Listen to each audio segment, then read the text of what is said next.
आगे ला दिमाग खराब करे हटपा कि ना तू।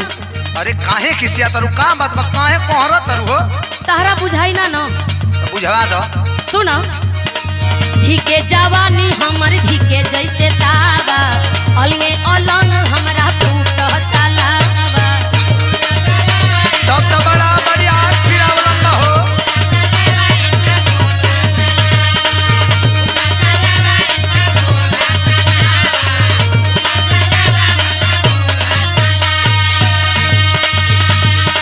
धिके जवानी हमर धिके जैसे तावा अलगे अलंग हमरा टूटता लावा।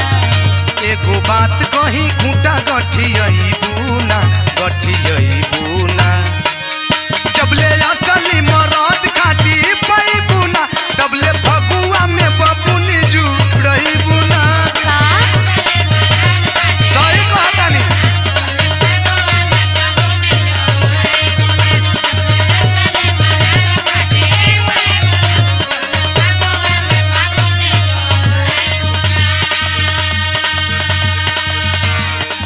तनी सुनो तू खाली मजाक के न बनावेला हमरा बीमारी को।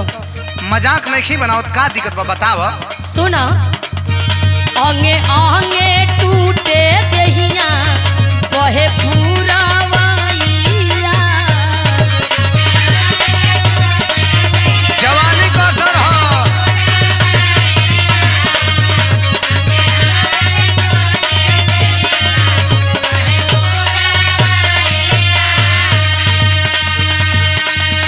छुट्टी नहीं खे करती कवनो बूटी दवाइया। ना करी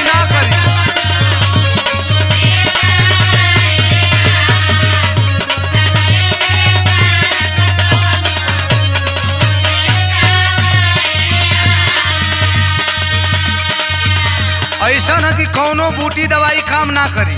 तो तू ही कोनो उपाय बतावा ना। सुना बोला महातल बादनिया तोहार खोजे ले देहिया।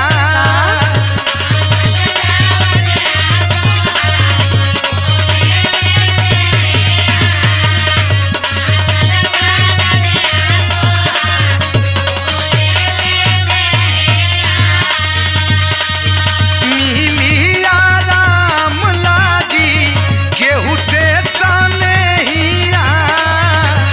ई का कहत रहो। बहुत पॉइंटली चीज बताओ तनी हम। अच्छा यही का स्पेशलिस्ट बानी हम।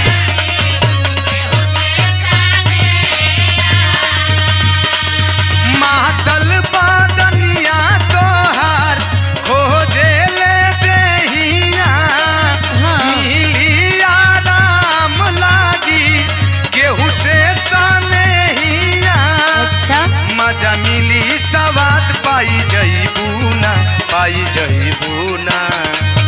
जबले असली मरद खाटी पई बुना तबले फगुआ में बबुनी जुड़ई बुना। आजा न हट। आवा ना सही कहतानी हो।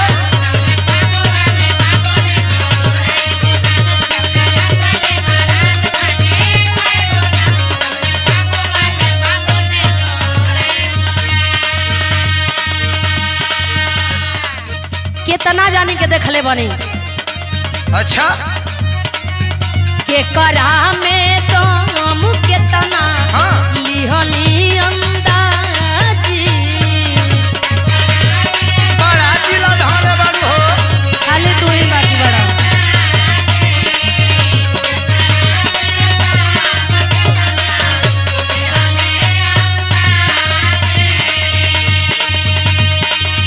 होलरी जवानिया के कैसे भाजी। अरे सबकर अपन अलग अलग तरीका बा हो भैया के तो देखो।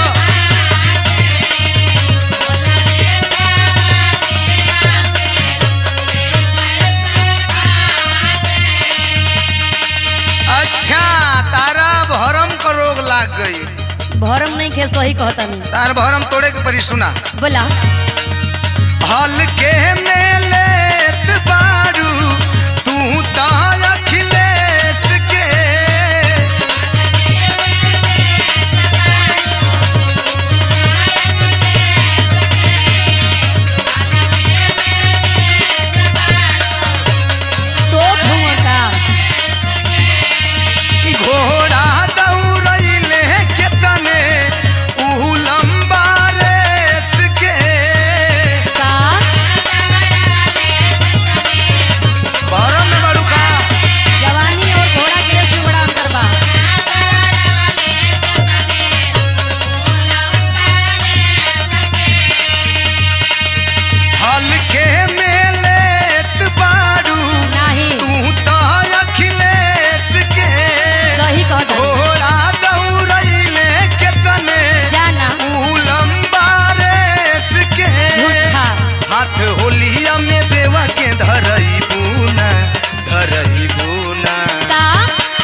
जा यहाँ से।